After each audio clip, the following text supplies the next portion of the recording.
अस्सलाम वालेकुम, डॉक्टर अरशद महमूद है। तो इस वीडियो के अंदर हम डिस्कस करेंगे कि सेरेब्रल पाल्सी या सीपी के बच्चों की कितनी इकसाम होती हैं। उम्र ये समझा जाता है कि किसी बच्चे को जब सीपी का लेबल लगाया जाता है तो समझा जाता है कि ये बच्चा तो दिमागी तौर पे फारिग है, ये ज़िंदगी में कुछ नहीं कर पाएगा। तो ऐसे नहीं होता। सीपी जो है, जब किसी बच्चे को सीपी लेबल किया जाता है तो फिर उसकी टाइप बताई जाती है कि इसको कौन सी टाइप की सीपी या सेरेब्रल पाल्सी है। इस वीडियो के अंदर हम देखेंगे कि सेरेब्रल पाल्सी या सीपी की कितनी टाइप्स होती हैं और किस टाइप का कितना प्रोग्नोसिस होता है। तो सेरेब्रल पाल्सी या सीपी की 4 टाइप्स होती हैं बेसिकली, ठीक है। और इन हर का रिजल्ट या प्रोग्नोसिस हर लिहाज से मुख्तलिफ होता है। सेरेब्रल पाल्सी की जो पहली टाइप है, जो सबसे कॉमन होती है, उसको हम कहते हैं स्पास्टिक सेरेब्रल पाल्सी। इसके अंदर होता है क्या है कि जिस्म के अंदर अकड़ाव होता है, खिंचाव होता है, जिस्म बहुत ज़्यादा टाइट होता है। जिस्म को जब आप उसकी बाजू को मूव करते हैं तो आपको उसके अंदर अकड़ाव महसूस होता है। इसकी फर्दर टाइप्स हैं। अगर जिस्म के ये एक साइड के ऊपर हो तो उसको हम कहते हैं हेमीप्लीजिक सीपी, जब एक साइड यानी एक बाजू और एक टांग इससे मुतासर हो रही है। अगर जिस्म के दोनों सिर्फ टांगों को मसला है, टांगें सिर्फ अकड़ी हुई हैं, बाजू ठीक है, तो उसको हम कहते हैं डायप्लीजिक सीपी। और जिस्म के चारों बाजू यानी दोनों बाजू और दोनों टांगें अकड़ी हुई हैं तो इसको हम कहते हैं क्वाड्रिप्लीजिक सीपी। अब डेफिनेटली इस टाइप ऑफ सीपी में अगर जिस तरह आपके जिस्म के हिस्से मुख्तलिफ इन्वॉल्व होना ज्यादा शुरू हो जाते हैं, अगर पेशेंट के अंदर जो उनके जो चारों लिम्स हैं यानी दोनों बाजू और दोनों टांग मुतासर हैं, जो क्वाड्रिप्लीजिक सीपी है उसके अंदर रिजल्ट उतना ही बुरा होता है। जो हेमीप्लीजिक सीपी यानी एक साइड आपकी जब मुतासर होती है तो रिजल्ट उससे बेहतर होता है। और डायप्लीजिक सीपी यानी जब दोनों टांगें मुतासर होती हैं तो उसमें भी रिजल्ट बेहतर होता है।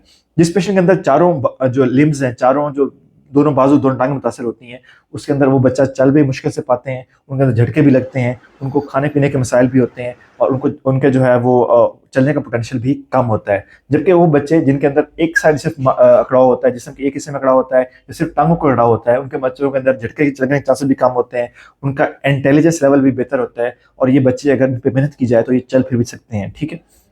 सेरेब्रल पाल्सी की जो दूसरी टाइप है उसको हम कहते हैं डिस्काइनेटिक सीपी।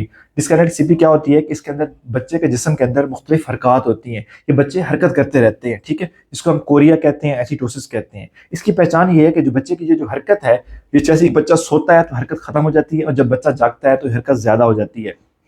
ये बच्चे भी चलना फिरना कम ही करते हैं, ये बच्चे भी कम मुश्किल से चल फिर पाते हैं, लेकिन ये इनका बच्चों का दिमाग ठीक होता है, ठीक है।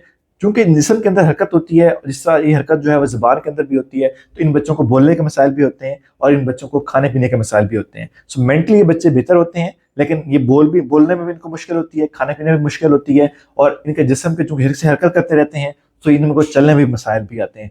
झटके इन बच्चों के अंदर निस्बतन कम होते हैं। सीपी की जो तीसरी टाइप होती है उसको हम कहते हैं एटैक्सिक सीपी या एटोनिक सीपी।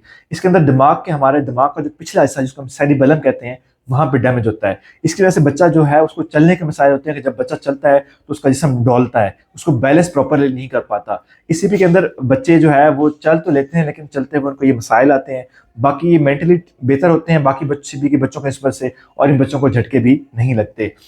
सेरेब्रल पाल्सी की जो चौथी किस्म है उसको हम कहते हैं मिक्स सीपी। इस सीपी के अंदर जो है वो मुख्तलिफ टाइप की सीपी की फाइंडिंग इकट्ठी पाई जाती हैं। उसको हो सकता है कि उसको जिस्म के अंदर अकड़ाव भी हो, उसके जिस्म के अंदर वो जो बैलेंस का मसला भी हो और उसके जिस्म के अंदर अबनॉर्मल मूवमेंट जो परसिस्टेंट होती हैं वो भी हो। सो इसके अंदर सारी फाइंडिंग होती हैं, इकट्ठी होती हैं, क्योंकि इसके अंदर जो है जिस्म दिमाग के मुख्तलिफ हिस्सों को डैमेज एक साथ होता है। सो इसके अंदर वीडियो के अंदर हम देखा है कि सीपी की 4 टाइप्स होती हैं। पहली टाइप स्पास्टिक सीपी, इसके अंदर जिस्म के अंदर अकड़ाव होता है। अगर हमारे चारों जिस्म के जो दोनों बाजू दोनों टांगें अकड़ी होंगी तो उसके अंदर रिजल्ट बहुत बुरा होता है, बच्चे चल भी नहीं पाते और बातें भी नहीं कर पाते और दिमागी तौर पे वो बच्चे बहुत पीछे होते हैं। जबकि जिस्म का अगर एक हिस्सा अकड़ा हो, सिर्फ टांगों में अकड़ा हो, तो वो बच्चों के अंदर पोटेंशियल ज्यादा होता है, वो चल भी पाते हैं, बातें भी कर पाते हैं और वो दिमागी तौर पे पढ़ भी पाते हैं, स्कूलों में पढ़ भी पाते हैं। दूसरी सीपी टाइप हमारी थी डिस्काइनेटिक सीपी, जिसके अंदर जिस्म के अंदर अबनॉर्मल बॉडी मूवमेंट होती है। ये बच्चे भी चल नहीं सकते, ये बच्चे बातें कम करते हैं और ये बच्चे दिमागी तौर पे हालांकि ठीक होते हैं लेकिन उनको खाने के मसाइल भी होते हैं। सो इस बच्चों के अंदर प्रोग्नोसिस भी अच्छा नहीं होता।